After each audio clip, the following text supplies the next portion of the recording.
The SR5 is the dirt cheap version of the Tacoma. We'll see what it's all about. I'll include a link to the Toyota Murray's website in the description down below. They're providing us with this Tacoma. Let's get right into it.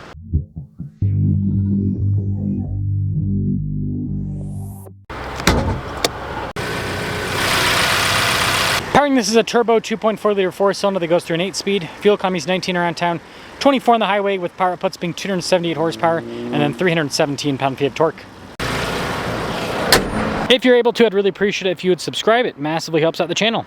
The hood's raised there on either side, and then you guys can see with the headlights, even the baseline gets nice lights. Now there's lots of plastic here on the front end, but we do have fog lights, an air dam, and interesting. Recovery points are kind of hidden back there because it doesn't have the prominent ones like a Tier D off-road. But altogether, for a baseline truck, it's pretty good looking. 245 by 70 by 17 is the tire and wheel setup, and look at this, even the baseline has nice painted to match fender flares and even a chrome badge. Now this one has the bigger cab, which is going to be practical for space, but the new Tacoma has independent front suspension, solid rear axle, coil sprung front and rear. When it comes to key fob features, it's very simplistic. Lock, unlock, Toyota logo, that's all. Popping into the bed, not dampened, that's for sure. Composite bed with this, so that is nice. It is slippery, so you probably want to add bed liner to make it less slippery. It's nice that it has lights from the factory. And then the tailgate itself is very light. Got the double tail lights here, and then the bumpers painted there on the back. That will cap things off for the exterior on this Tacoma. Let's now check out the interior. Now the door panel is going to be basic and plasticky, of course, but this does have cloth seats, which are pretty nice to the touch, and because it's not a hybrid, there is some underseat storage available. Legroom in the back is pretty darn good.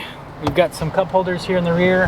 The glass in the back does not open up, and then headroom back here is also pretty good. Keyless entry for up front, and let's check that out. Blind spot monitoring with the mirrors, and then down below you can see all the window controls there, mirror adjustment too, and you actually do get some soft touch on the armrest for the driver. 1,200 pounds of payload capacity with this, and then here are the seats, cloth up front, manual with the adjustments. Now take a look at the steering wheel. It's kind of more basic with the trim. It's not the same kind of like perforated leather like trim you get in the higher models, but it still comes with adaptive cruise control and lane centering, which Toyota system, it's not perfect, but it does an okay job on the highway. You've got your volume and voice command controls on the other side, regular stocks there on the back too. The gauge cluster is digital there in the center, and this is where it will let you know if like you got the tow haul mode on, but nothing too crazy. Backup camera in reverse, decent resolution. Screen, not massive, but you know, you don't need crazy big screen. It's pretty quick to respond. It does take a second for some of the pages to load up, and you do have a physical volume control next to it. Single zone climate with this, nice little toggles for that. Got still USB ports and 12 volt. Shifter here for the 8-speed automatic, parking brake and auto hold. This has a part-time 4-wheel drive system with a 2-speed transfer case. Still has ECD power and tow mode. No other drive modes though. All the blank switches. This is how you know that you didn't get the loaded up one, right? Toyota's like, you're poor, you have no switches. Center console. Got pretty durable feeling trim there. Storage above the glove box as well. $42,389 is the total MSRP on this one. Let's see how this Tacoma performs. Setting off in the SR5, all the truck you need. So remember with the new Toyotas, all of the new Toyotas, or most of the new Toyotas, have more equipment than what the previous gen did with the same package name. So like, I mean, look at this SR5. This is a perfect example of Toyota going up with stuff. I mean, this has adaptive cruise control. It's got USB ports. It's got a 12 volt. You've got LED lights in the bed. You've got fog lights. So it just has, it might not sound like a crazy amount, but it does have more than, if I remember right, the previous gen SR5 was pretty bare bones. And that's one of the annoying things about new cars, is like they're kind of forcing more stuff. It's like, oh, well, you get more. It's like, well, I don't necessarily want more, and I don't want to pay more, but 'tis the world we live in. Now this powertrain is very torquey, and you know, it seems like they obviously had the transmission issues right off the bat, but it seems like they're kind of getting that fixed up. And as long as they can get that fixed up, the engine seems to be pretty darn good. I think that this engine might end up being just as reliable as the 3.5 in the previous gen. And if it ends at, like, if you start seeing people with over 100,000 miles on these, I think you'll see more people convert to the new Tacoma because the extra power is really nice. The interior space, the seating position, the seats themselves are more comfortable too.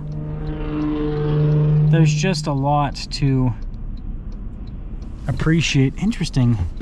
So that truck, interesting. They went through that parking lot to then turn onto this road, and they could have just went straight. I mean, it's got great torque. It's smooth too. As long as you don't go too high in the revs with this engine, it's wonderful at the performance. So once you go really high up in the revs, the powertrain starts to feel kind of choppy and everything. Which, kind of like some of the diesels.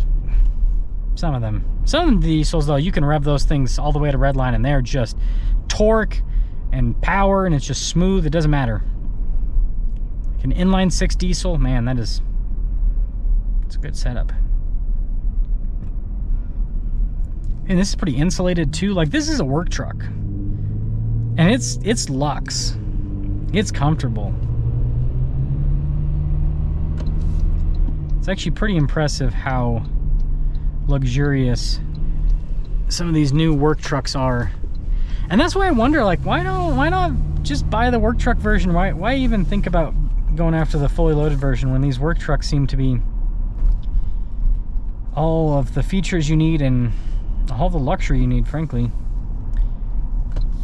I mean, I bet if you drove a top-of-the-line luxury truck from like 30 years ago, and then you get into this thing, yeah, the interior build quality on that's probably, the 30-year-old truck's probably gonna be a bit better because, you know, the people putting cars together back then took a little bit more pride in their job. But that aside, I bet the ride quality in this, well, I know the ride quality in this is better, and it's quieter, just more comfortable vehicle to be in. So there are some benefits to modernity.